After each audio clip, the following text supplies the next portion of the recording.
말씀을 지키며 따르는 사람에게 복이 있습니다. 성경 통독을 돕는 바이블 가이드입니다. 느헤미야 11장부터 13장을 읽습니다. 하나님을 위해 포기해야 한다는 말은 수도 없이 들어왔지만 막상 포기하기란 쉽지 않습니다. 포기에는 희생이 따르기 때문입니다.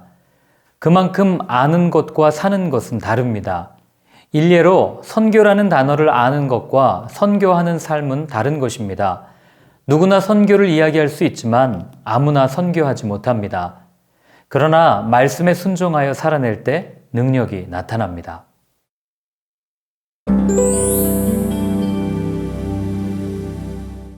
11장은 예루살렘에 거주한 각 지파의 자손들을 소개합니다.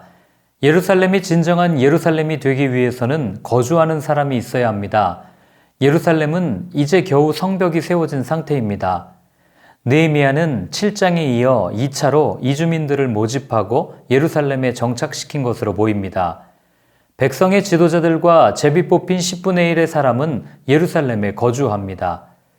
11장은 하나님이 때로 벌판 같은 곳으로 몰아가시지만 그곳에서 순종의 사람, 믿음의 사람, 무엇보다 주님과 함께하는 사람을 세우신다는 것을 보여줍니다. 또한 어디에 살았고 어디에 거주하고 라는 표현이 나옵니다. 이는 예배가 예전이나 형식, 습관적인 행사가 아닌 하나님과 동행하는 삶이어야 한다는 것을 알려주고 있습니다. 하나님과 함께 거하면 그곳이 광야든 마른 땅이든 거친 환경이든 괜찮습니다. 눈에 보이는 것이 중요한 것이 아니라 그분과 함께하는 것이 중요합니다. 내 주 예수 모신 곳이 그 어디나 하늘나라이니까요.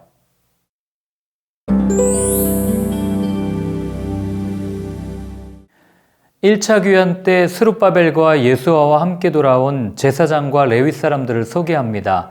이들은 각각의 처소에서 찬양과 악기를 연주하며 또한 스스로 몸을 정결하게 하며 성벽 봉헌식을 준비합니다. 12장은 많은 레위인들이 나열되어 있습니다. 그들의 이름을 기록한 이유가 무엇일까요? 포로에서 돌아온 사람들의 가치관이 드러납니다. 아무리 힘들고 어려운 시기를 지내고 있지만 그들의 삶에 우선하는 것, 소중한 것을 확인하기 위함입니다. 바로 예배입니다.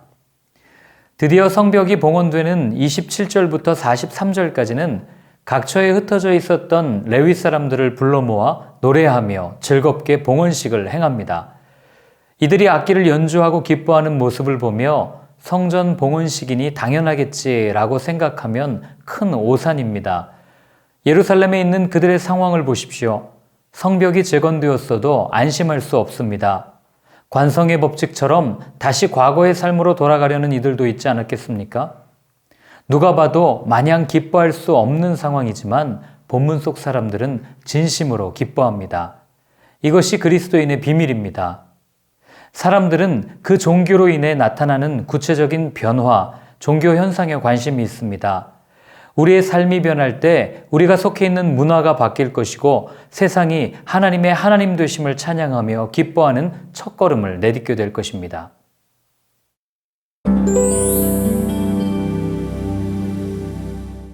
성전 봉헌식이 끝난 후 이스라엘 백성들은 암몬 사람과 모압 사람은 영원히 하나님의 총회에 들어오지 못한다는 모세의 율법책을 낭독합니다. 말씀에 따라 그들은 암몬과 모압 사람을 분리합니다. 그런데 느헤미야가 예루살렘을 떠나 아닥사스다 왕에게 다녀온 사이 제사장 엘리야십이 성전뜰에 큰 방을 만들어 개인적인 친분이 있던 암몬 사람 도비아에게 줍니다. 다시 예루살렘으로 돌아온 느헤미야는 도비아의 짐들을 밖으로 다 내던지고 그 방을 정결하게 하고 성전에 있던 그릇과 물품들을 원위치시킵니다. 또한 성전에서 일해야 할 레위 사람들이 밭에서 일하고 있는 모습을 봅니다. 이유는 레위 사람에게 지급되어야 할 몫을 제대로 주지 않았기 때문입니다. 느헤미야는 곡식과 새 포도주와 기름의 11조를 가져다 성전 곳간에 드리고 제사장 셀레마, 서기관 사독, 레위 사람 부다야를 창고지기로 삼고 하난을 관리자로 세웁니다. 이것으로 끝이 아닙니다. 안식일에 술투를 밟고 곡식단을 운반하는 등 안식일을 지키지 않는 사람들의 모습을 보고 느헤미야는 어찌 이 악을 행하느냐라고 분노합니다. 느헤미야는 조상들이 그렇게 행함으로 하나님의 심판을 받아 포로가 되고 예루살렘이 파괴되었음을 상기시킵니다. 마지막으로 유다 사람들이 아스돗, 모압, 암몬 여인과 결혼한 사실을 알게 됩니다. 느헤미야는 그중 몇 사람을 때리고 머리털을 뽑으며 책망하고 저주합니다. 솔로몬을 예로 들어 이방 여인과 결혼하는 것은 하나님께 큰 죄를 짓는 것이므로 용납할 수 없다고 선언합니다. 심지어 대제사장 엘리야십의 손자가 산발랏의 사위가 된 것을 알고 쫓아냅니다. 이런 느헤미야의 모습은 성도의 삶은 편리함을 위해 타협할 수 없으며 하나님과의 온전한 관계, 약속이 먼저라는 것을 보여줍니다.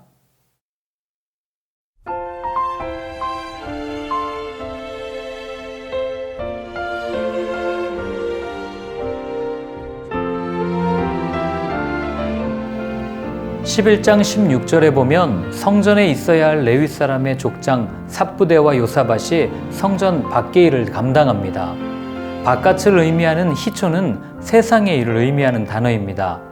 레위 사람, 그것도 족장이 성전에서의 거룩한 일이 아닌 세상 일을 감당하다니 뭔가 이상하지 않습니까?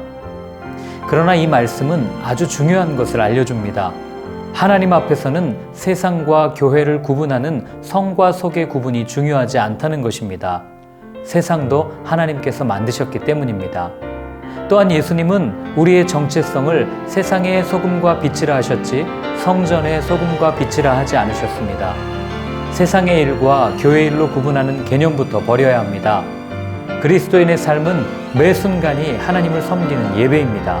직장, 학교, 가정에서 하는 작은 일이 예배임을 알 때 우리의 삶을 통해 복음의 빛이 전해질 것입니다.